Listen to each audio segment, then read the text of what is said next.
Hello, and welcome to another episode of Mr. Bench's Book Reviews. What's in the box today?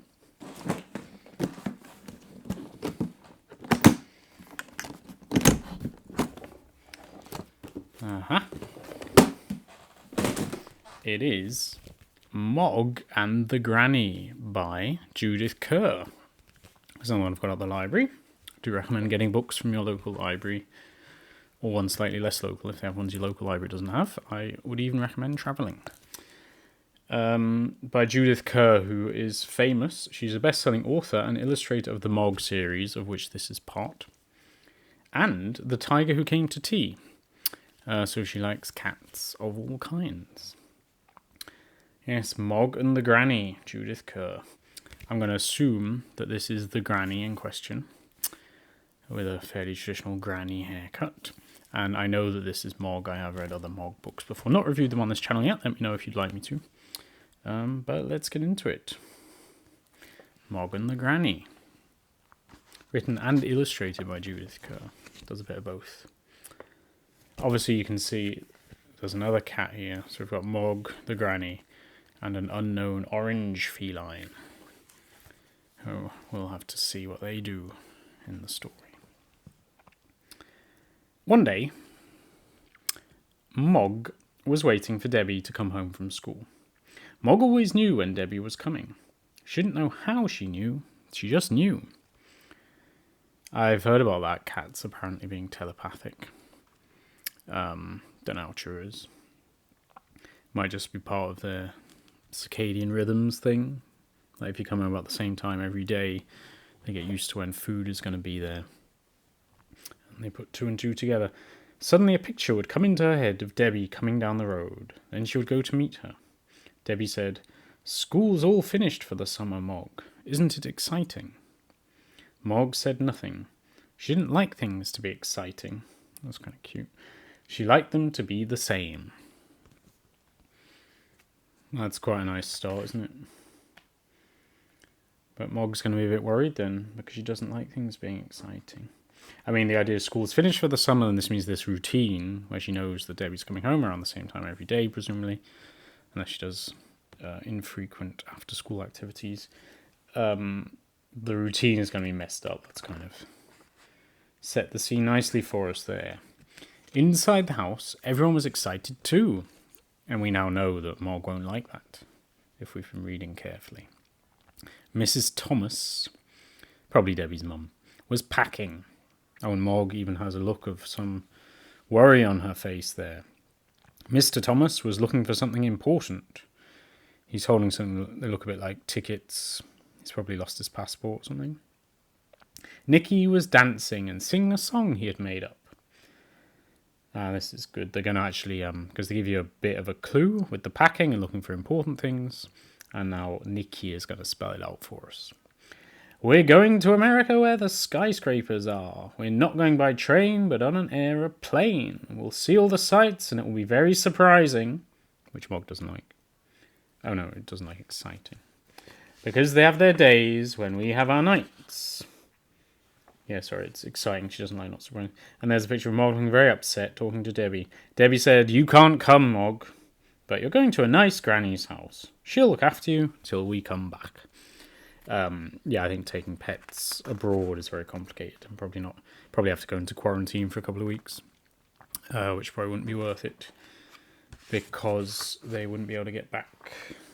They'd have to leave before MOG escaped quarantine, I expect, which would be a bit of a waste of time. Next day, MOG went to the granny's house.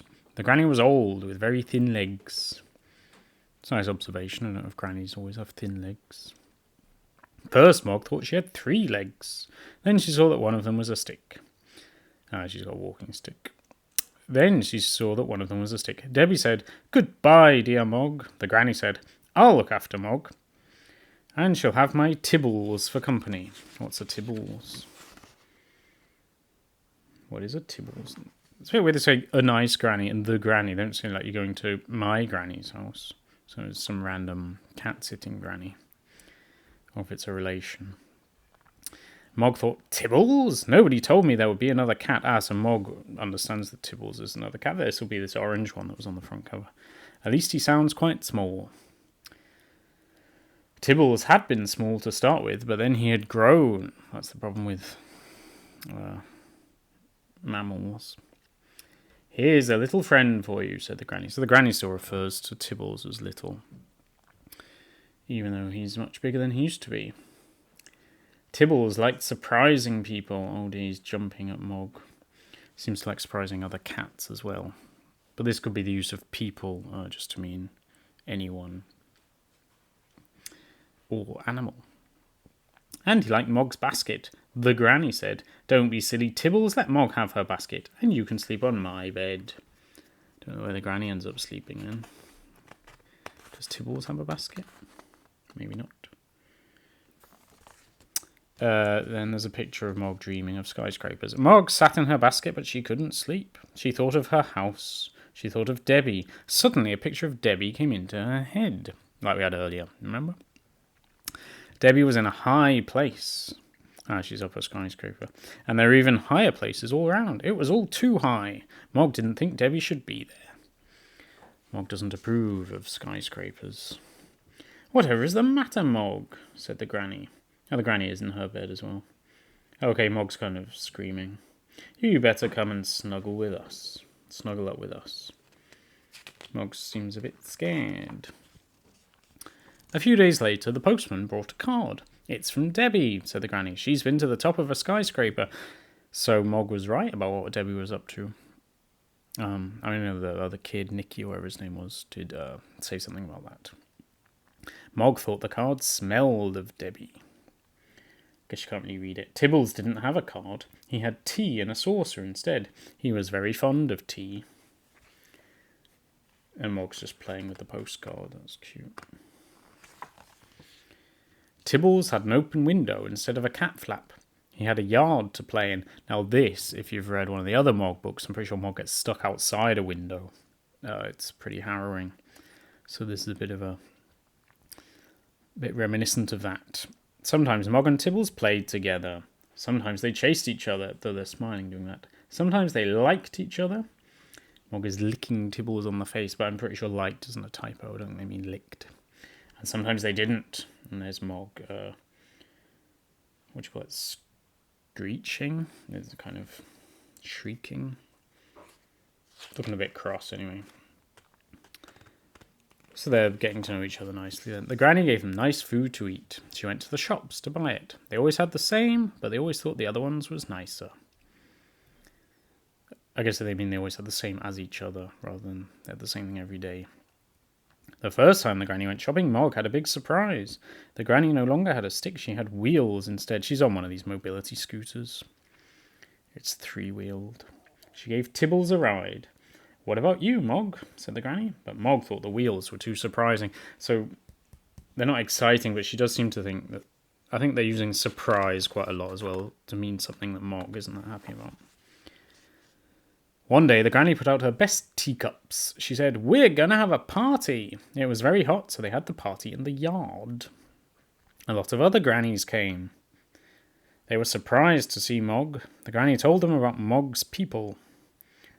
I guess that means Debbie and co. She said, "They've been all over America. Now they're ending up at a special..." Well, here it says Red Indian show, which is a Native American show. I guess this is a slightly old-fashioned book, because you wouldn't normally write Red Indian in a book nowadays. Well, this edition was published in 2005, but I guess it's just not been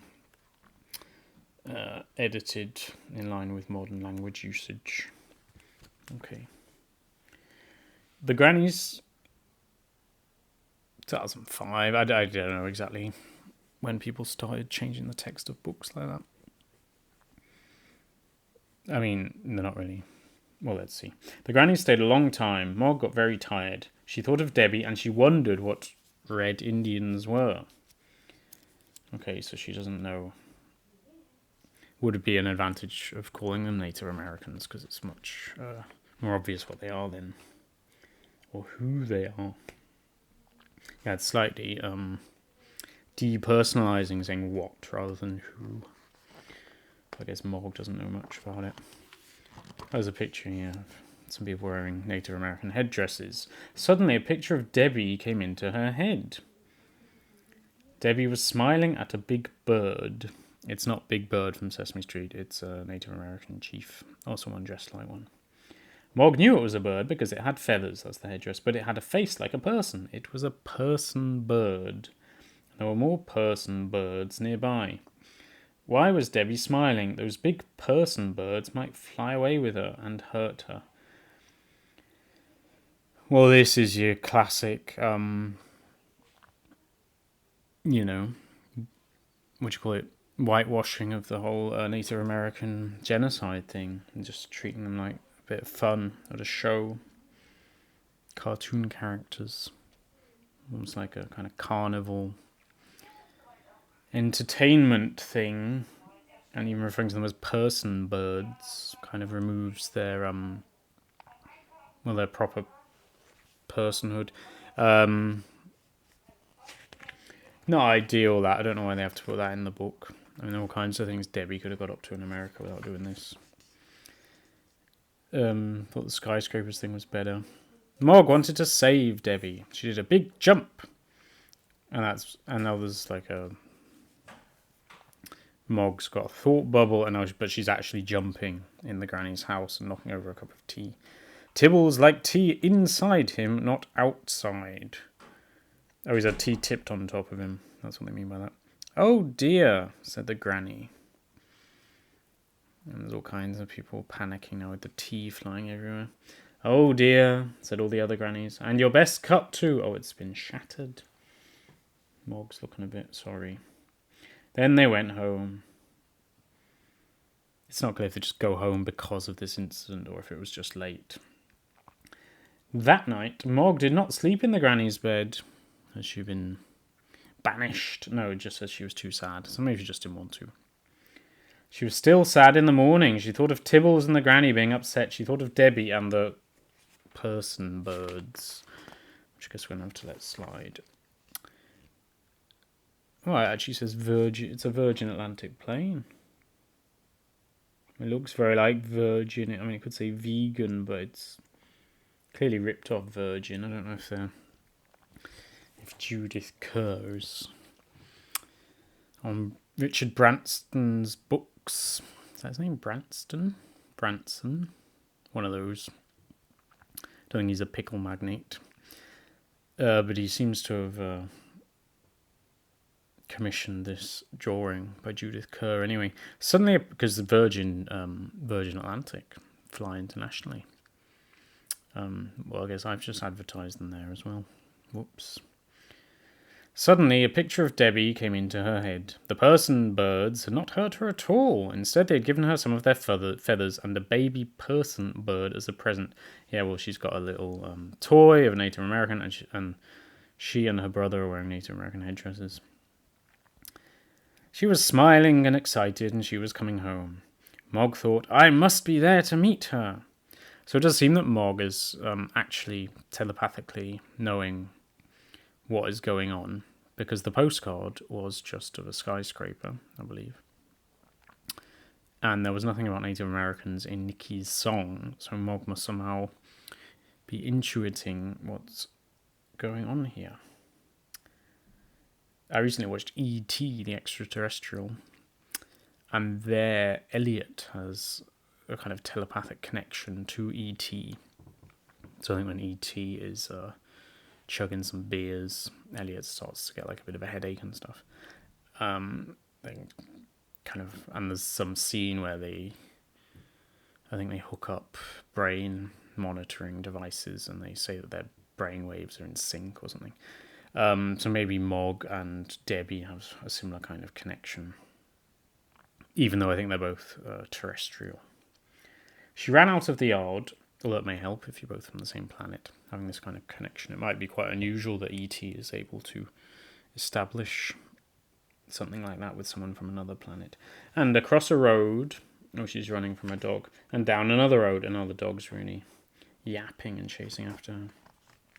And up a tree. Oh, the dog seemed to chase her up a tree. After a time, the dog went home. Mog wanted to go home too, but she couldn't get down the tree. That's, again, a bit reminiscent of when she gets stuck outside this window in this other Mog book. She often seems to do this sort of thing. She tried this way and that way. That's not just saying this way and that way in a poetic way. There are 2 pictures of different ways she's trying to get down. I wouldn't mind if you didn't have the pictures, but it's nice that you have them. But she was stuck and it was getting late and Debbie would be coming home. And she wants to meet Debbie. That dog has really sabotaged her plans. Now she's being peered up by a ginormous squirrel. Mog thought, there's nobody to help me. But there was somebody. And look who it is. It's Tibbles and Granny. And in case you didn't know, there's even a girl pointing to Tibbles and Granny. Just giving the reader another clue. They've kind of framed the picture with Tibbles and Granny in the middle, and there's even a girl pointing at them. So yeah, that makes it quite obvious. Quick, Mog, jump, said the Granny, and Mog jumped. So she's jumped down. She's going to land on Granny's lap. We'll have to get a move on, said the Granny. And she's on one of these mobility scooters, which are notoriously slow. So I guess that's a bit of a joke. The squirrel is still there. It's a red squirrel, actually, which is quite rare in the United Kingdom. Most squirrels are grey these days. So I don't know if they're in a special nature reserve or something. It's one just north of Liverpool, I think. Formby, is that what it's called? Don't know if they're in Formby. Could be. We haven't much time, said the Granny. I think we can just make it, said the Granny. They're definitely in Europe because Nicky's song said our nights are days and their days are nights. So they're definitely on another continent from North America. And I would put good money on them being in the United Kingdom. Even words like granny sounds quite British. First published in hardback in Great Britain. Yes. There you go. Sorry, I've lost my page now. Just when it was getting exciting. We haven't much time, said the Granny. I think we can just make it, said the Granny. She's kind of a bit hunched forward. She's a bit hunched anyway because of her age, but she's almost adopting this kind of racing cyclist position. Though the handlebars are not particularly racing-y. Oh, look, in the background there's a car with some people in it wearing Native American headdresses, so that must be Debbie and her family just coming around the corner. And Granny seems to be ahead of them. They seem to be driving on the right hand of the road, though, which could put paid to my theory of them being in the United Kingdom, but that could be a one-way street or something. And they did. When Debbie got home, Mog was there to meet her. We've never had such excitement, said the Granny. Mog will have to come and stay with Tibbles again. That's kind of funny because normally you would expect the people returning from holiday to say what an exciting time they'd had. But it's Mog and the Granny who've had an exciting time, and Tibbles. Mog said nothing. She didn't like things to be exciting. She liked them to be the same. Well, that frames it nicely because that was one of the things at the start, and then all these surprising things which you can kind of read as in a similar vein to excitement. So that was pretty good. I think if you're writing that today, you could probably think of something else other than Native Americans. You could go to... I'm sure there are less problematic aspects of North American culture than Native American shows. And particularly, the use of the word red Indian, but even including that as like the funny exotic thing to be looking at. They could have gone to one of these places with 10-foot high burgers, or a diner, or gone to an American football game, gone to a basketball game, gone to some ice hockey. There are plenty of things that would be quite exotic to a British family, or exciting about them. They could have gone to the Grand Canyon or something. I could go on for hours listing things about America that people might want to visit on holiday. But particularly, you might think the way they're called person birds, and obviously a bird is a mortal enemy of a cat. So maybe they were trying to kind of play on that slightly. But I expect you could have thought of something, like if you wanted people who looked a bit unusual, you could have had American footballers wearing their protective gear, or you could have had basketball players who are often very tall, probably taller than most people Mog meets on a day-to-day basis. So I thought it could have done without that. Otherwise, very good. Judith Kerr. Not for nothing is she considered great. And the pictures are good. Obviously she's been doing MOG a lot, but you get a lot of expression from MOG's face, even though she is a cat. But obviously Kerr has been working on cat pictures for a long time and had great success doing it. And I wish her every future success. So, MOG and the Granny, do check it out. And if you want more Kerr, let me know in the comments. And otherwise, I will see you next time for another of Mr. Bench's Book Reviews. Bye.